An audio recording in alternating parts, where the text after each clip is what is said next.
Yes.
Go on.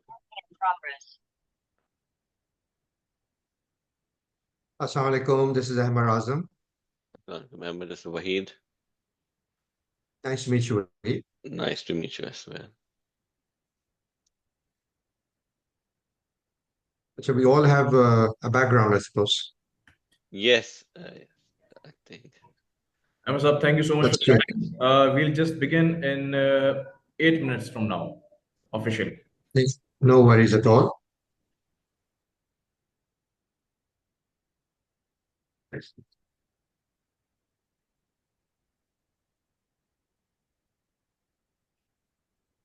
Wait, Saab, I'll introduce myself. I'm Ahmad Azam. I'm dialing in from Karachi. I work for a company called TriFit, which is a chain of fitness clubs. Interesting. Very nice. Yeah, I'm Wahid. Like, I'm outside DC in the US. It's like 6 a.m. over here. So, and I'm the CEO of a firm called ZMH Advisors. We advise global companies on corporate governance and ESG related topics. Acha, fantastic. It's actually picking up. We used to live in the US many years ago. Acha. Um, and I used to, I spent half my life in consulting as well. So I guess if Nice. I continued, I'd probably be doing ESG. I But think a very good friend of mine, Sajid, I don't know if you know him in Pakistan. I'm forgetting his name, but he used to be the head of ACCA mhm, uh, in Pakistan. But now he launched his own ESG advisory and consulting firm. nice. I'll look up his company's name and I'll share it with you. That'll be amazing. Are you doing any work in Pakistan?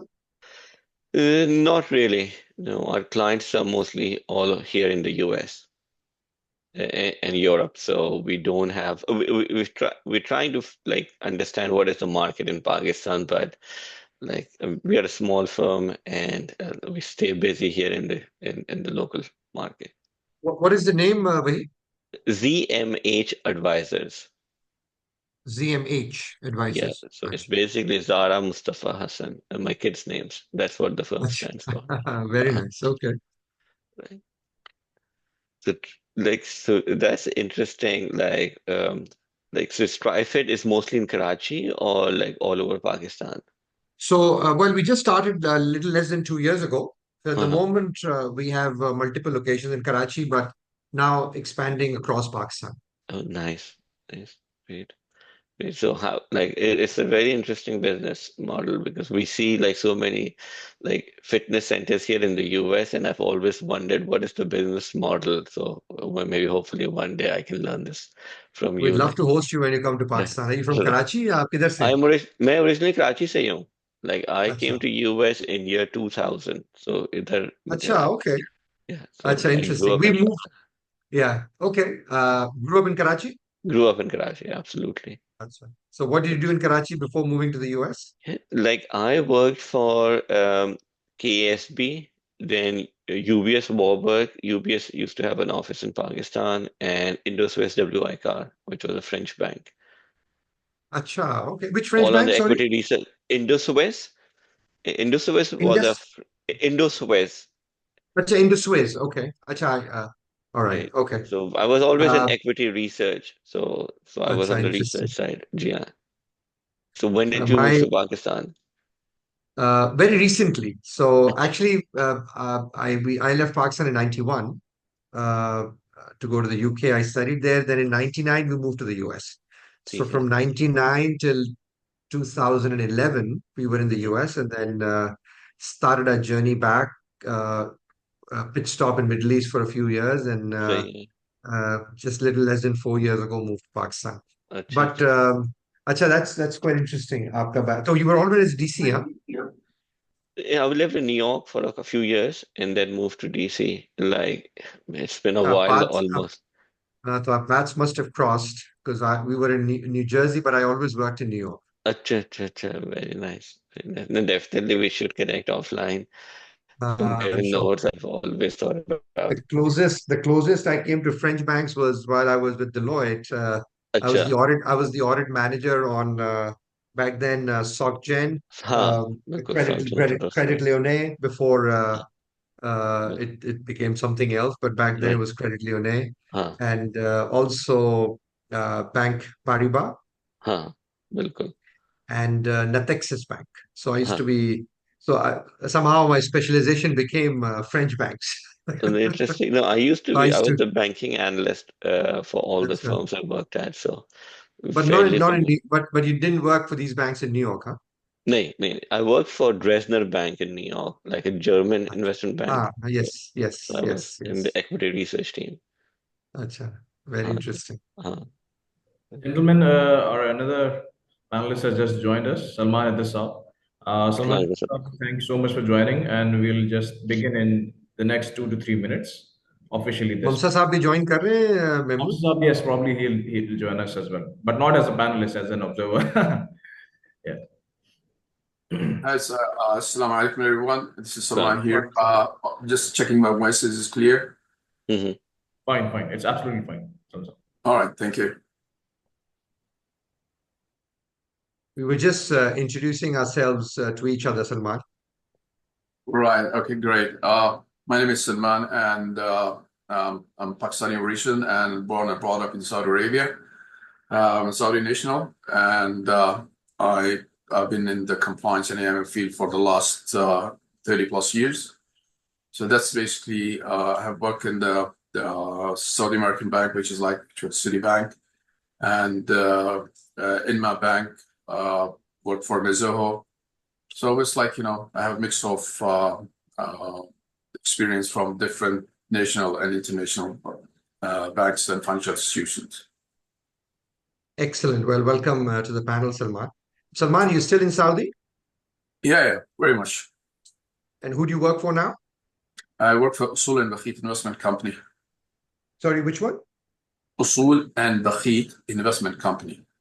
Usul and Dakhit. Okay. Bakhit, B-A-K-H-A, Bakhit. Oh, Bakhit. Okay. Right. Because it's interesting. The Council General of United Arab Emirates in Karachi, his name is Bakhit as well. Yeah. So Bakhit family is actually originally from Syria, but again, settled in Saudi and Saudi nationals. Yeah. So Riyadh or Jeddah? Riyadh. Okay. Yeah, I was in Riyadh too from 2011 till 2020. Okay, and how was your experience in Saudi? Fantastic. It took me 2 years to convince my family to move to Pakistan. They didn't want Really? to leave. They didn't want to leave Saudi Arabia, so it was not So easy at all. where were you working? Saudi? Yeah, my last job for a few years, I used to be the CEO of a company called Fitness Time. Okay, yes, very much. Waqt al-Liyaqa. Yes. Known, very known, well-known brand. Okay. Yeah, I used to be. Before I was a CFO, then afterwards I was the CEO. But anyway, yeah. So decided to do the same thing in Pakistan with the same people. Yeah, we are about So to begin officially the webinar. sure. Yeah, so it's 4:16 now. Thank you so much, especially the panelists, for joining in. And now we are officially beginning the webinar on overcoming global compliance challenges for modern leaders, hosted by Discuss Board. So we are delighted to have so many of you here, obviously, and people are still joining in. And as Discuss Board has been committed to staying at the forefront of the compliance and the governance the landscape, which is obviously very rapidly growing throughout the world. So specifically, this session has been designed for bringing together leading voices in this industry to share their expertise on addressing today's most pressing compliance issues. So today's session is about the modern leaders and how they must be well equipped in terms of the compliance and governance challenges that are rapidly changing, and what are the strategies and tools and insights that can help their framework to mitigate the risks and adapt effectively the global demands. So let me introduce you all to our panel. Our panel comprises of Mr. Ahmad Azam. So Ahmad Azam Saab is the CEO of TriFit, He has over 20 years of a diverse professional experience. He's also a seasoned global business strategist known for his ability to navigate and succeed across industries and cultural landscapes. He also served as the board of directors of the Health and Fitness Association. Mr. Azam's extensive background and keen insight into international market makes him a respected leader in the health and fitness industry. He also combines a strategic vision and exceptional understanding of global business dynamics, especially in the fitness landscape. Our next panelist is Mr. Salman Haider.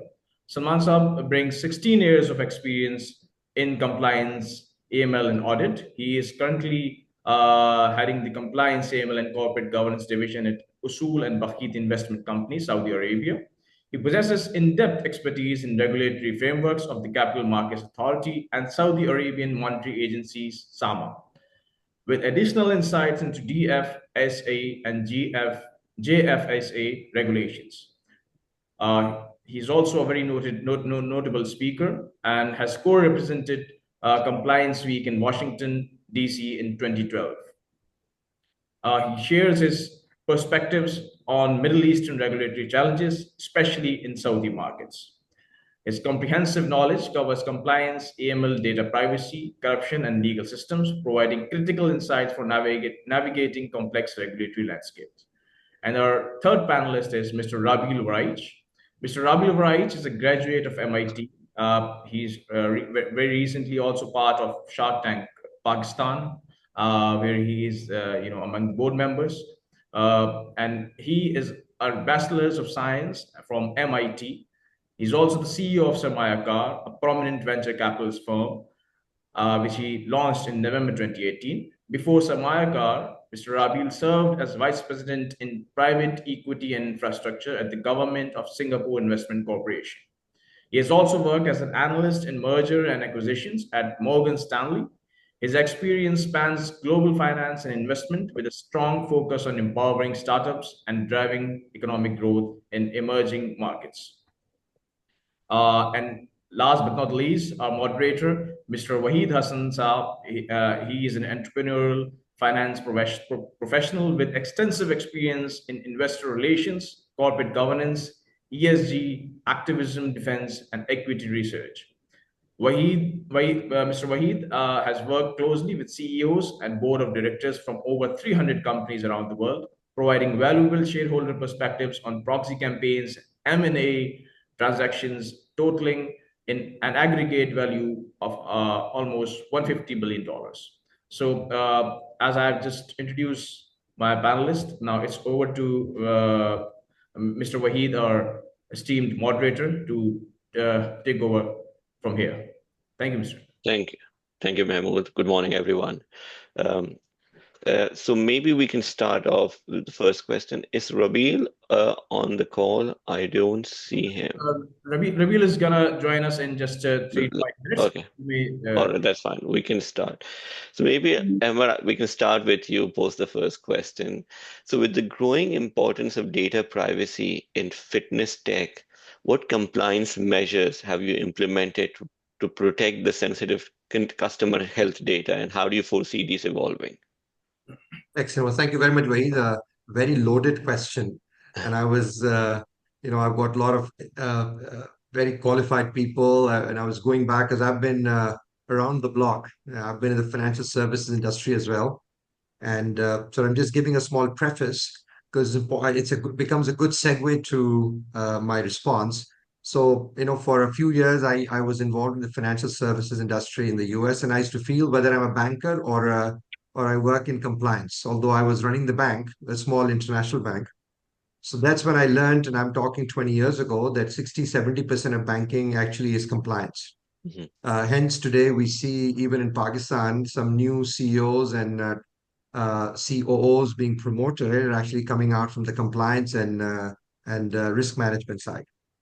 Then, fast forward a few years, and then I got into the fitness industry about 10 years ago. And I felt that when I joined, I said that, okay, well, that's quite interesting. This industry is not as regulated as, the financial services industry.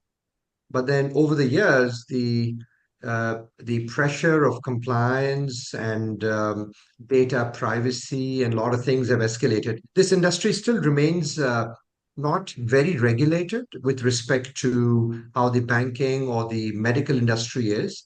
The fitness industry is not as much regulated. However, there are a lot of things that we still have to do. For instance, encryption of data, right? We are still collecting some of the member data, and but our communications are all encrypted.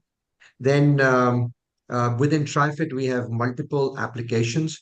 All the applications are white labeled product that we have carefully selected globally, and making sure that because everything is cloud based, so any data that is stored is all stored not on our servers, but is stored on for instance, if it's our Club Madden system, their backend cloud server is Amazon.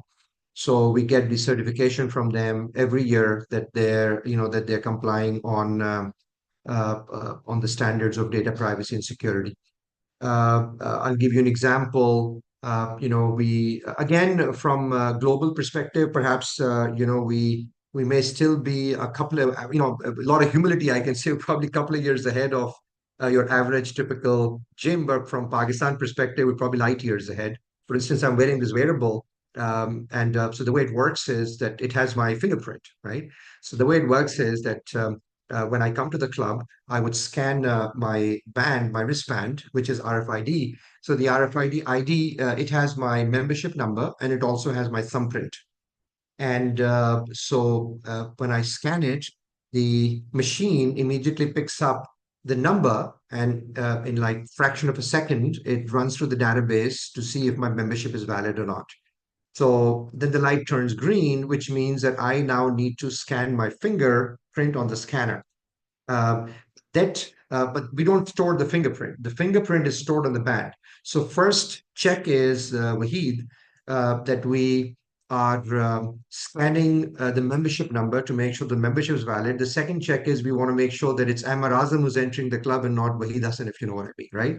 So then it matches this to my band and the door opens, right? So we don't collect the fingerprint data, and that's how it works. So as an example, similarly, we have a direct debit system as well. And on that, of course, members would come and give their credit card information or debit card information. And that is stored also on PayPro, which is again, very, very, very signed certified. We don't collect the data. So it's a international payment gateway that we use to collect the monthly payment.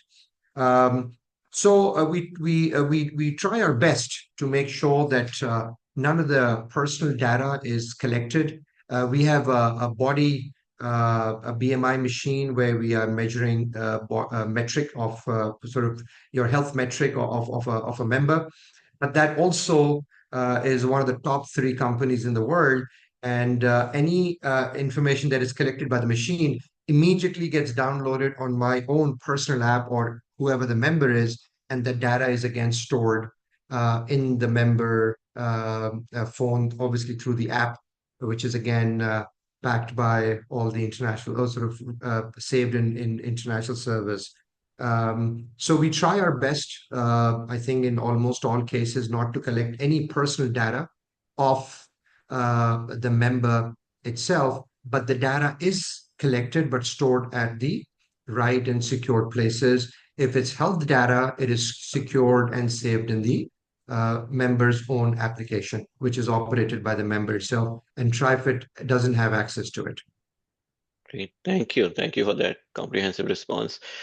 Maybe moving to Salman. Salman, like in post-merger integrations can be complex. Like, how do you prioritize compliance efforts to ensure continuity, especially when each entity may have different compliance practices?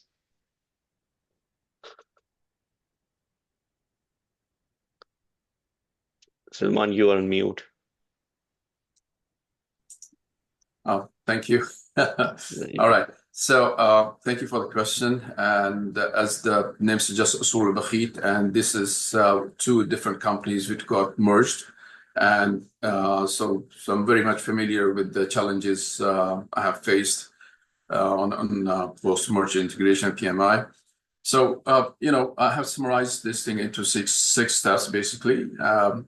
To start with, before the merger, we need to finalize and do a thorough due diligence for both sides. And that includes reviewing existing policies, procedure, and historical compliance issues. And understanding these aspects allows you for a clear integration roadmap. So this is like one of the most important thing when you are thinking of doing the merger. Secondly, establishing a unified compliance integration. Basically, here we get a dedicated integration team comprising of compliance officer, legal advisor, and key stakeholders should be formed to oversee the compliance integration process. This team plays a crucial role in aligning policies, managing cultural differences, and identifying compliance risk.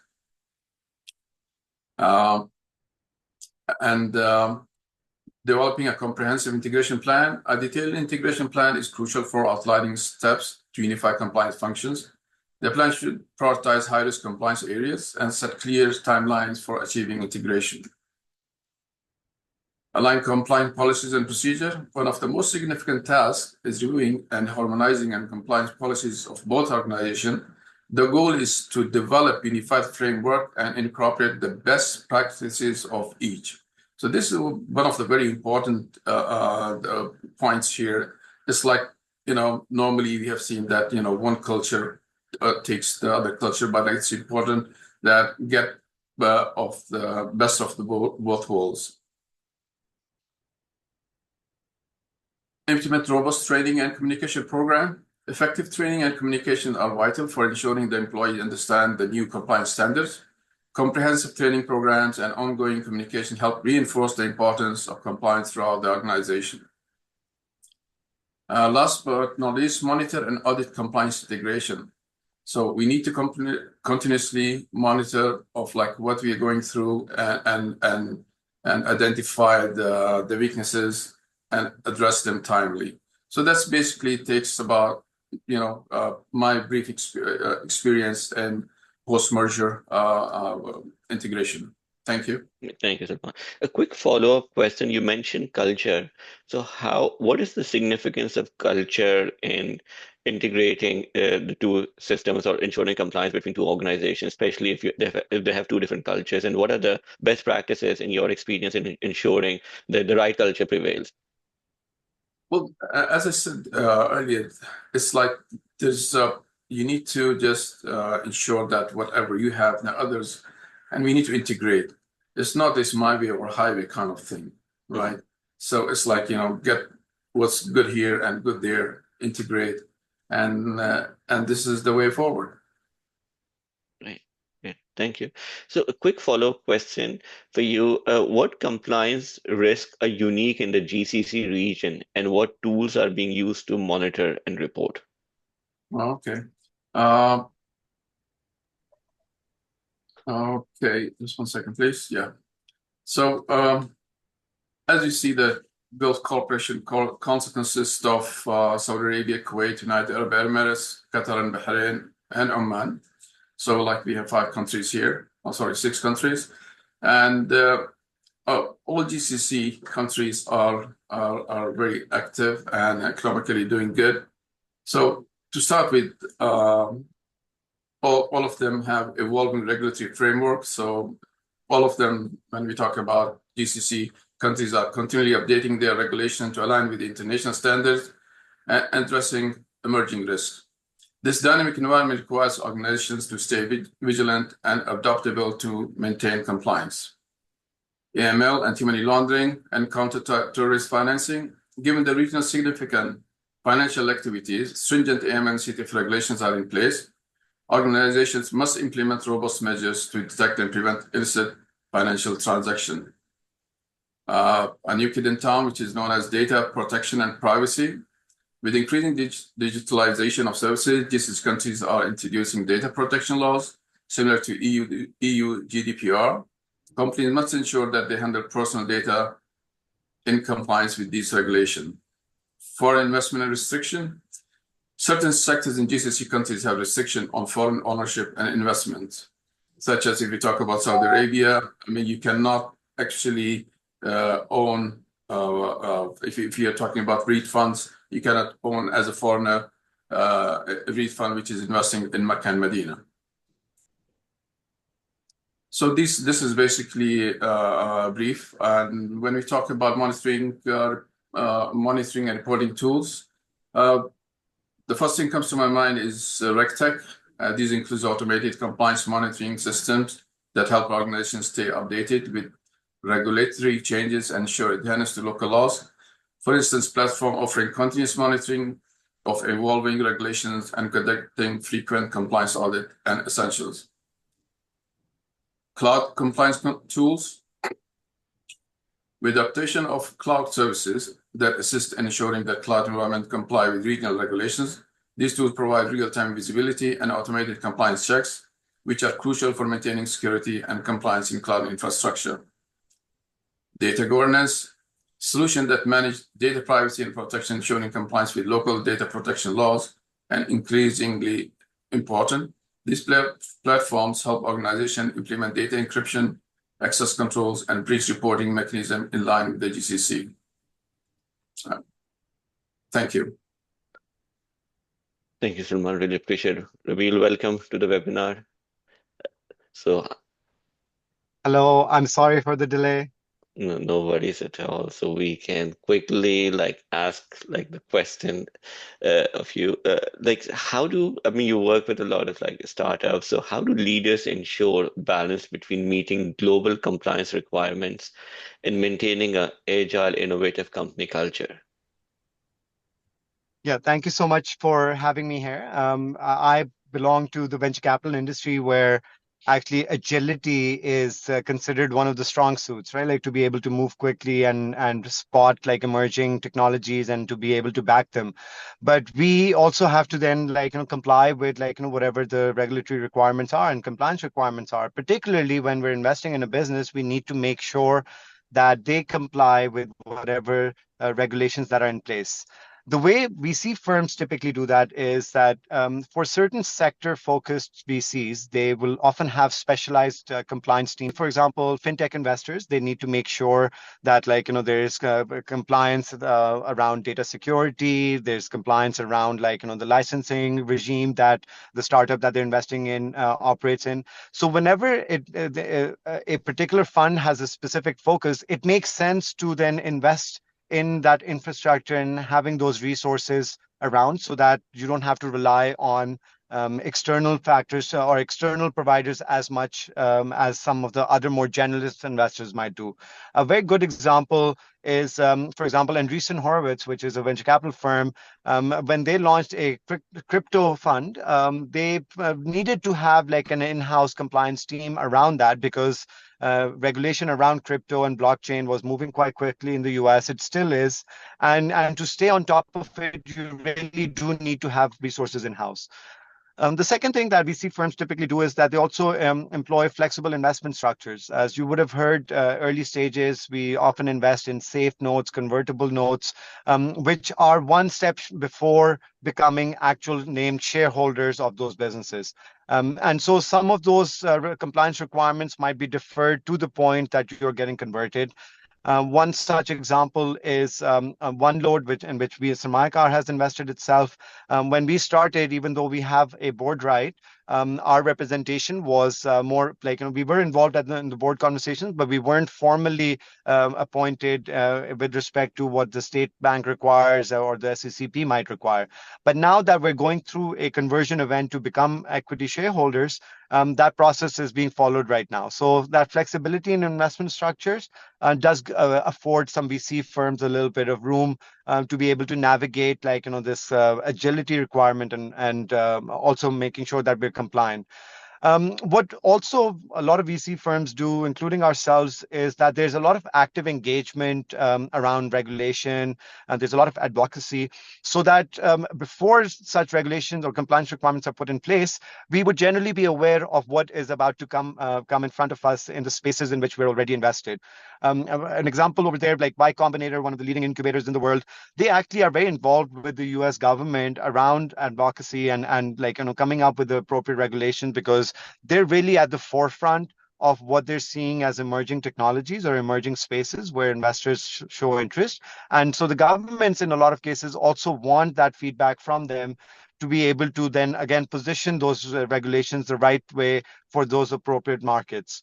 Then what also we have to do is like perform due diligence, which is the case, which should be the case in every investment. But there's a particular focus for riskier sectors, and often might also involve compliance audits taking place while we are making the decision to invest in those businesses. So this what that allows us to do is to get a better sense of what we're walking into and what changes and processes and systems need to be put in place following our investment, so that we go into it with our eyes open, but at the same time also don't stop a round from happening, or don't delay the investment, because some of those then requirements can also be fulfilled post investment, as long as there's alignment between the founders and the investing firm that is making those investments. As was pointed out by the last panelist, use of RegTech or regulatory technology is also a very key component of ensuring that there is some sort of automation and that we can stick to that agile way of working, while also making sure that we are fully compliant. And I think the last thing I want to mention is there really needs to be a culture of transparency and proactive risk management that we need to also employ, and that culture needs to also then be imparted on the portfolio companies that we invest in, because if everyone understands what the requirement is and shares information in a timely manner, is generally transparent around what is in place and what isn't in place, then you can still balance out this requirement to be agile while at the same time making sure that you're compliant. Okay, thank you. I think, Mahmood, you need to run a poll.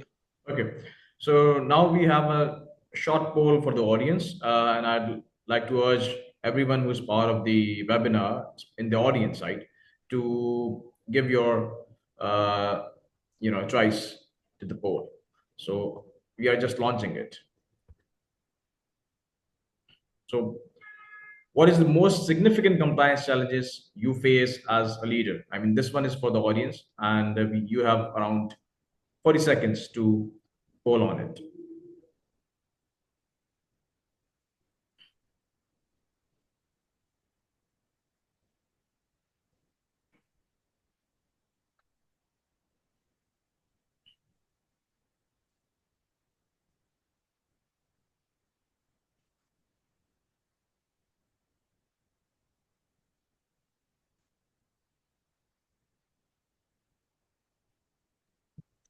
I think Rabil also tried to respond to the poll. I also failed, Rabil.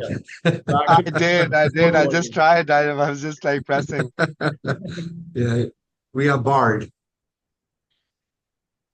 I'm actually keen to see what the results are. Mm-hmm. Okay, so a few just left. Okay, that 3. It's 10 seconds more.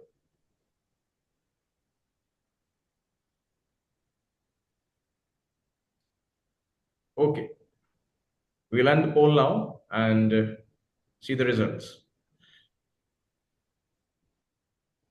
Okay, so here are the results of the poll we just conducted, and the most significant challenge seems to be balancing compliance with innovation and growth. So over to Wahid sir. Thank you. So very interesting sort of poll results, not very surprising either. I think let's so Amber, the next question is for you. Essentially, in an industry where customer data is vital, how do you handle compliance when scaling rapidly or entering new market with regulatory framework? I think you've touched upon it briefly in your earlier remarks, but I think maybe in terms of specific tools or however you're trying to address that compliance issue will be helpful. You on mute, Amber. I said I'm I'm happy to respond to that question. However, I thought maybe we'll spend a couple of minutes talking about the poll results because I was also I was expecting the same results. So I thought maybe we can maybe Sure, you, especially absolutely. from your perspective, we'd love to hear the views. I kind of was reminiscing some of the some of the experiences I've had in my career in risk management as well. So would love to hear your views and views of the esteemed panel as well. I'm sure the audience would love to as well. Absolutely. So maybe, Mahmood, can you pull up the poll results so everyone can see it, if it's possible? Yeah, so I can quickly start with like a 30-second overview of where we work and how we work with our clients. So we work with some of the largest global companies like CrowdStrike, Fiverr, ZipRecruiters of the world, and we help them with corporate governance and environmental and shareholder engagement stuff using AI and technology. So that's what GMH does. We're based here in the US with global clients. It like from our vantage point, like compliance is mostly related to increasingly ESG disclosures because like if you look at what's happening in Europe and rest of the world, in US there is an anti-ESG movement. So US is an anomaly in terms of where companies are in terms of environmental disclosure. But increasingly investors and regulators, even on the West Coast like California, are demanding companies to have certain disclosures, like whether they're about climate related, corporate governance, human right policies, and other stuff. And there are a lot of technologies that companies can use in collecting data. One of the biggest sort of investment we see in this space here in the US is ESG data management software and platforms that utilize both AI and regular sort of technology to collect all of this data and help companies comply with the regulatory environments globally. So I think obviously compliance is important and because nobody wants to be penalized by a regulatory agency. But that in our ecosystem where we operate is changing rapidly. So I think the big challenge with all our clients, especially we work with pre-IPO, a lot of pre-IPO companies as well. And the biggest challenge we hear is essentially like how much resource do we allocate to compliance versus running the business, right?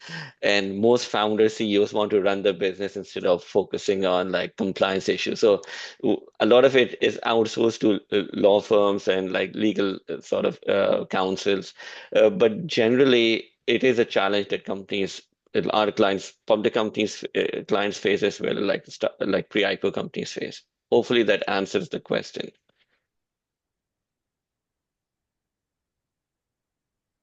Great. I don't know if anybody else has any other panelists have any views before I can respond to the question that Vahid asked. Okay, so since nobody's saying, so Wahid, I mean, again, from a case of interactive discussion, with 39%, I can't see the poll results right Post, now, but right? I remember 39, I remember 39% people saw sort of juggling the ball or balls or sort of managing between innovation, growth, and compliance. Because I think the natural reaction generally is that compliance, risk management, internal audit is a hindrance to the growth of the company. Uh, Back in 2011, when I was still in the US, Wahid, I wrote a white paper that got published at the time in the 70th edition of the Institute of 70-year celebration edition of the Institute of Internal Audit, where I talked about the balance between compliance and internal audit. And compliance, the most effective compliance function, and that's been my thought, all my thought process all my life, that where internal audit is retrospective, compliance is prospective. The effective compliance function needs to be built in inside the business functions so that they become more of an enabler to make sure that important risks are monitored or managed or mitigated. You can never eliminate it in many cases, but needs to be monitored, managed, and in some cases mitigated. So I think there could be another discussion on it. I saw the list of attendees, and there are a lot of risk management and internal audit slash compliance leaders on the panel, so they must have interesting views on it. Moving with that background, moving to the response to your question. So for us, as I initially said, Wahid, that we're not really working as an industry. I'm talking from global perspective. I also sit on the board of Health and Fitness Association, which is the biggest in trade forum for our $400 billion fitness industry, and also $7 trillion wellness industry. So we are not as exposed to huge compliance regulatory risks as the financial services or the healthcare industries. The fitness industry, I call it sickness versus the wellness industry.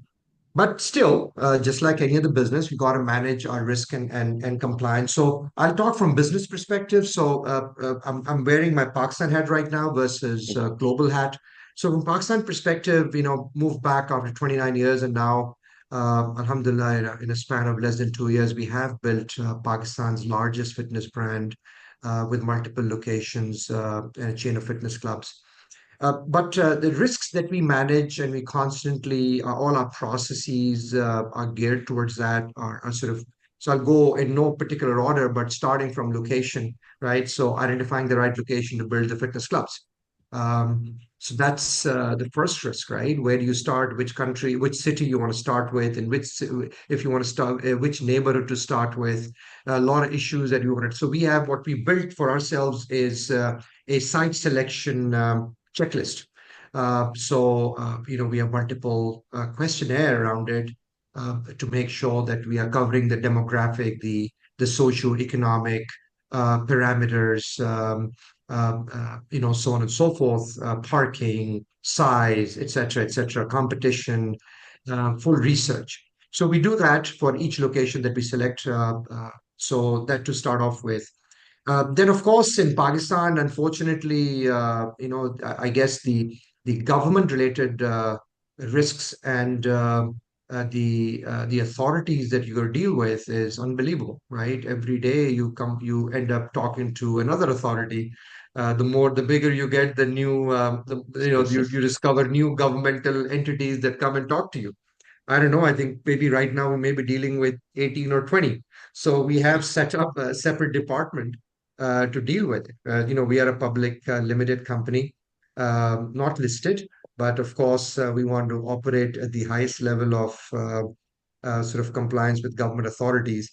So dealing with it, so we have set up to make sure that we have hired the right people who understand the governmental risk. We made mistakes, right? We made mistakes when we got here, filing with the wrong authorities and wrong agencies. So we made a mistake and we learned. Also in Pakistan, it's not just about knowing, but also finding the right consultant who understands, because everybody would claim that they know everything, but they may not. So going through the right references and going through the right selection. Finance, right? Because our business is a very heavy capex business, right? It's not like a software company where you have an idea and you can bootstrap and start a business, right? So in our situation, we got for each location, it's a multi-million-dollar investment, right? So we intend to invest $70 million plus. In Pakistan, we've already invested more than $10 million in our existing setup. We continue to make investments. So to make those number work, our financial setup needs to be very strong, with respect to sales generation, etc. Manpower. So we came in a virgin market, right? Pakistan is a virgin market with respect to fitness. I remember when I was running the same business in Saudi Arabia, and I remember when I joined the company, back then I was a CFO. So I remember going to the HR manager or director and I said, hey, what's this? We have thousands of fitness trainers working for us, but I don't see anybody from Pakistan. So, he's a Saudi, and then, the guy came back. He said, Mr. Ahmad, I'm so sorry, but in your country of 240 million people, there is not even a single certified fitness trainer. You got a lot of people who are well-built bodybuilders, but nobody is certified. So as part of TriFit's ecosystem, what we also built is Pakistan's first IC reps certified accredited fitness academy. We spent tens of thousands of dollars to get the accreditation. But the good thing is today, the fitness trainers that we develop, their certification has got 100% reciprocity all over the world. So far, in the last 1+ year, we've graduated more than 175 fitness trainers. Many of them work for us, but many of them, after getting good experience from working with us, were able to get jobs in the Middle East, where it kind of creates a platform. But manpower risk needs to be managed. So identifying the risk and then seeing how we can manage it, and then building compliance functions around it is critical. So these are the business risks and that we manage. Amar, sorry to interject. I think Mahmood is trying to run a second poll. Time for another poll. So we are just about to launch another poll so that we can have more interactive session. So I'm just about to launch another poll for the audience. So you'll have 1 minute 20 seconds to poll on it. Okay. So meanwhile, Vaisab, you can ask a question towards Rabi. While the audience is busy with the poll. So I think this question sort of, and it is like an interesting question for all three panelists. So Rabi, let's start with you. How do you foster a culture of compliance within the organization, right? Especially when you're working with startups and new founder CEOs who maybe, at least in our experience, have a very different view of compliance versus running the business. So how do you ensure that it comply, they give proper weightage to compliance within the organization?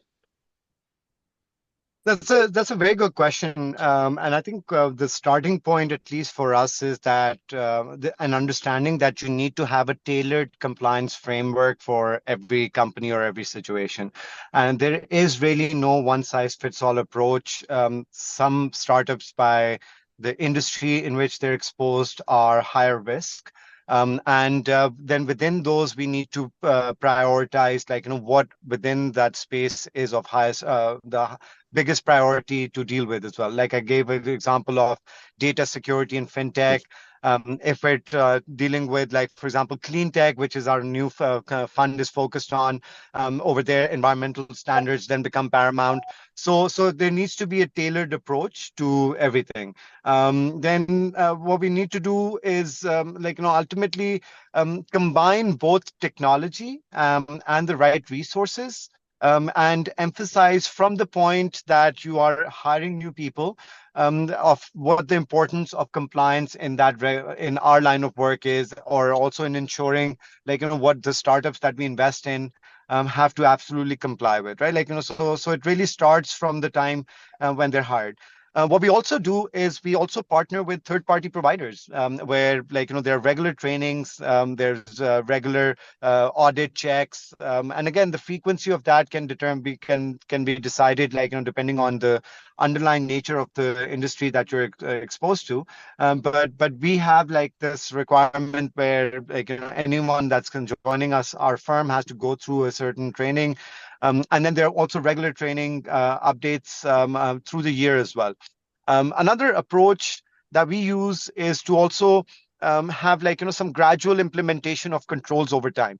As our own scale increased from initially maybe a couple of people to now, again, not a very big organization because we're an investment firm, but over time, implementing those controls gradually allows for everyone to be kept up to speed as to what's happening. And then over time, then you realize that it really is become part of your second nature, which ultimately is how we define culture in any case. So I think really it's about focusing on the right things from the beginning, ensuring that there are right resources and tools and technologies to help and ease that implementation, and then ongoing and recurring training, which is really what helps set up this culture of compliance that we have.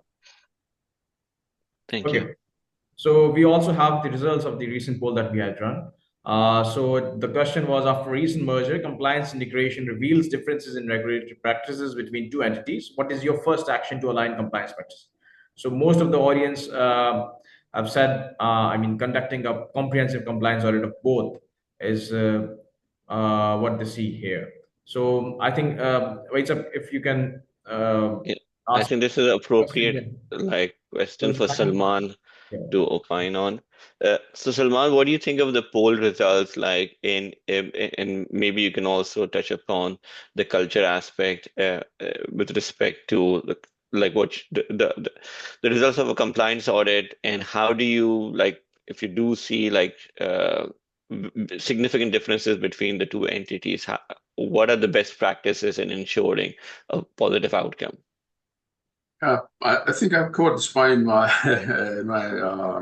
when I talk about, but again, for the sake of audience, so basically, you take this the best of both the worlds. Okay, so you see what are the strong points here and there, and then merge them, and that's basically is the best way to go forward. And that only can be revealed by again, we need to do a compliance audit is a start actually to understand both cultures. That's really my view on that. Okay, thank you. Salman, like a follow-up question. I mean, we hear a lot about AI these days and the impact it's going to have on different sectors and industries.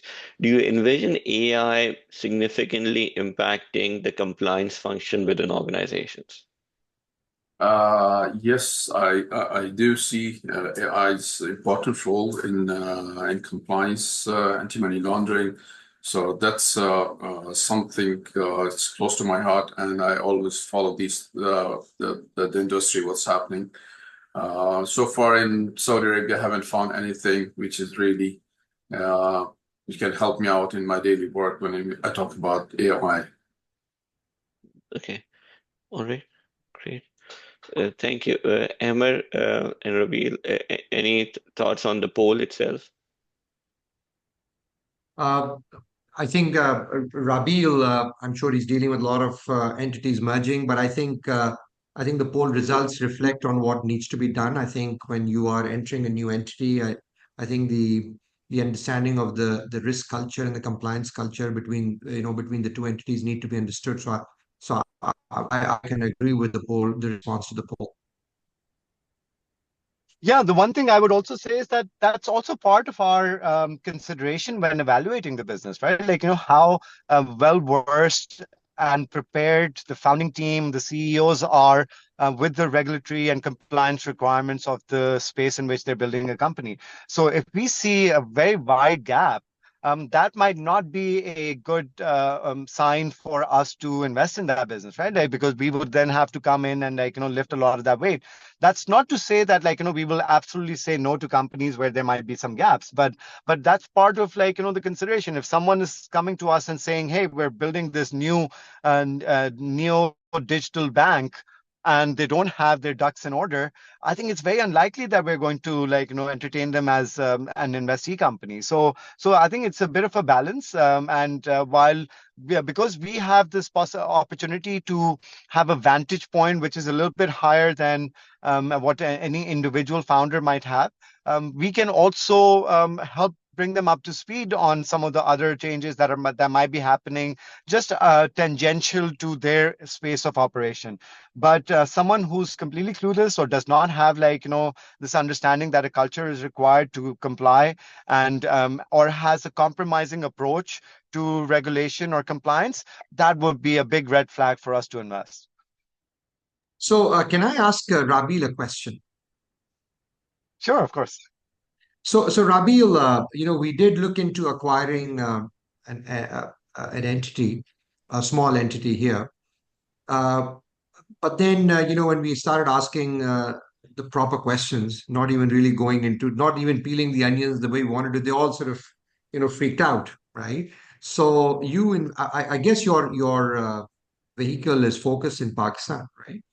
So in a culture where people feel that we have to sort of work in a very hidden and secretive environment.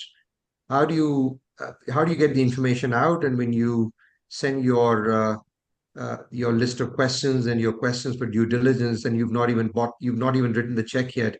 How do you deal with this as a private equity, sorry, as a VC?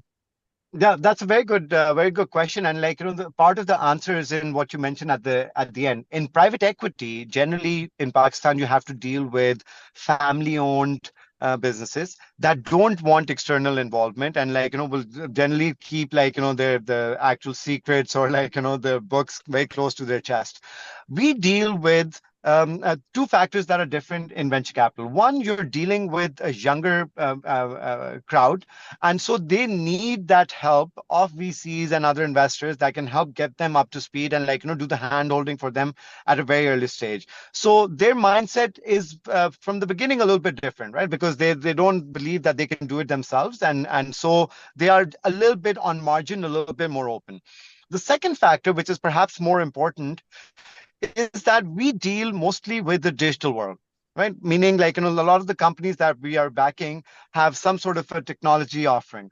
Now, hiding books or like, having double like accounts in that space is a lot harder. I'll give you an example.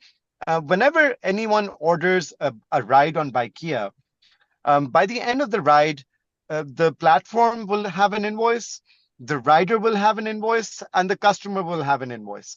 When FBR comes to Bikea at the end of the year and says, how many rides have you done? It's very difficult to like, quote a different number, because you need to then be able to verify. And with technology, there's this increase in transparency that you have.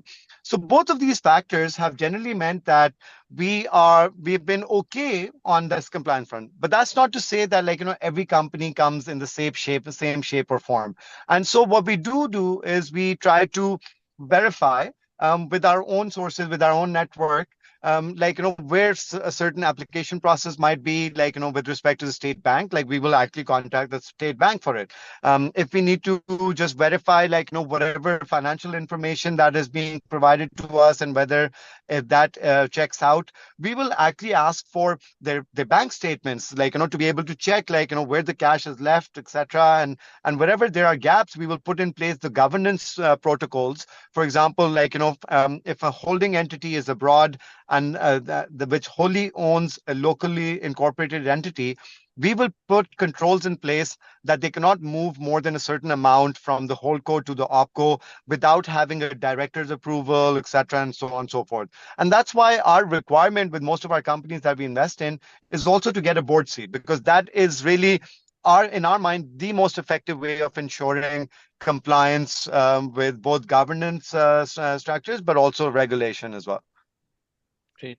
Thank you. think we are reaching towards the end of the webinar, correct, Mahmood? Yeah, right. So, so maybe like we can, like all the panelists, if we can conclude by talking about the 2 to 3 best practice or steps, like the audience members can think about in terms of mitigating compliance risk, and what is your crystal ball forecast and where this function will be like in 2025. So Rabil, should we start with you and then Ahmed and Salman? Yeah, so did you ask for 3 takeaways or 3? Yeah, 3 takeaways or 3 best practices or 1 best practice, whichever one, like whatever you can share, that'll be great. Yeah, so I think my biggest takeaway would be like, try to figure out what is required for each situation. So meaning tailor your response or your approach to whatever the requirements are of that particular company or situation that you're involving yourself in. And in tailoring that response, try to invest the resources and the processes and the systems at the beginning, because they're going to save you a lot of and have these places, particularly when you're approaching investors. But that does not mean that there is any one size fits all or one formula that checks the box for everyone. So compliance requirements also change. Regulation continues to evolve. So you need to be able to adapt to that as you go along. but the mindset really needs to be there from the beginning, and then you can make tweaks as you move forward. But I think beginning with that understanding that this is rather than just being a cost center that you have to do, that this is something which helps protect you and your business in the future. That should be the mindset with which one should approach this. Thank you, Ravi. Amar? Thank you. So I'll sort of probably chime in. Uh, so, frankly, from compliance perspective, there could be regulatory compliance risk, compliance management, there'd be operational compliance. The country I'm in right now, many people, which is unfortunate, not the right way to do it, and but they try to manage the regulatory compliance through the use of Qaid-e-Azam, if you know what I mean. But that's not the right way to do it. Uh, uh, or as we say, the Benjamin in the US. Not the right way. So I think the jokes aside, but on a more serious note, when we're talking about the regulatory compliance, first step is to identify what the regulatory risks are. So once those risks are identified, then build processes and functions in place to make sure that the organization is following and not sort of fulfilling the compliance of those regulatory framework and the requirements. The world I'm operating in, for us, as I mentioned, operational compliance is a lot more critical. And also many times in businesses, unless you're working in a very, very heavily regulated industry, and not every organization does, operational compliance becomes a bigger risk or a bigger success factor or a failure factor. In that case, I still go back and I've not changed my views since 2011, 15 plus years, that the processes, once we understand what those operational compliance issues are, then those compliance functions need to be built in the processes itself. For instance, simple example of paying a check, paying a supplier. So what are those parameters that compliance internal controls need to be built in before the check is written?